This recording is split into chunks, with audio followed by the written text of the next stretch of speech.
بعض دفعہ آدمی کو کوئی خوشی ملتی ہے اپنی اوقات بھولتا نہیں ہے، لیکن دوسرا اس کے بارے میں بدگمان بلا وجہ ہو رہا ہوتا ہے کہ یہ اپنی اوقات بھول گیا. یہ جو دوسرا ہے نا، یہ بہت پس ذہنیت کا ہوتا ہے.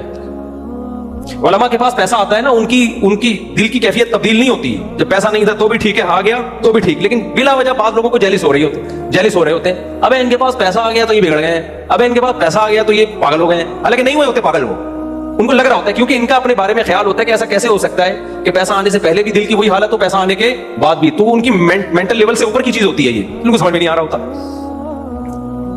آج اتنے کمنٹس میرے خلاف لکھے ہوئے تھے، ابے یہ پہلے بڑے غریب ہوتے تھے، لوگوں سے پیسے مانگ مانگ کے تو کھانا آتا تھا ان کے یہاں. کسی نے لکھا آپ ان کو پرسنلی جانتے ہیں؟ اس نے کہا ہاں جانتا ہوں. میں نے کہا پھینک رہا ہے، لمبی لمبی پھینکنے دو. اللہ کا شکر ہے ہم نے زندگی میں کبھی کسی کے سامنے ہاتھ نہیں پھیلائے. اور میں لوگوں سے کہتا ہوں جب میں مشہور نہیں تھا نا زیادہ خوش تھا. سمجھ رہے ہو؟ جن لوگ یہ بیٹھے ہیں نا، 2006 میں میں مشہور تھا نہیں تھا. پرانے لوگوں سے پوچھو جن کے زمانے کی ٹرینیں بندوں، استغفر اللہ، یعنی جو ماشاءاللہ رفیع بھائی ہمارے جوان ہیں، آپ سے بے تکلف ہے اس لیے. تو 2006 میں جب ہم یہاں آئے کیا حالت تھی ہماری؟ اس وقت بھی پھدکتے پھرتے تھے کہ نہیں پھرتے تھے؟ کبھی آپ نے چین سے بیٹھا ہوا دیکھا؟ ہاں وقتی طور پر کبھی کسی بات پہ غصہ آ جاوا ہو، وہ تو ہر آدمی کو آتا ہے، اس وقت ٹینشن میں ہوتا ہے. نارملی تو ٹھیک خوش تھے نا الحمدللہ. تو ہر آدمی کو مولویوں سے کچھ ذاتی بغض ہے لوگوں کو. بھائی مولوی کو تمہاری زندگی سے کچھ لینا دینا نہیں ہے، اللہ کا پیغام تم تک پہنچا رہا ہے، وہ ڈنڈا لے کے مسلط تھوڑی کر رہا ہے.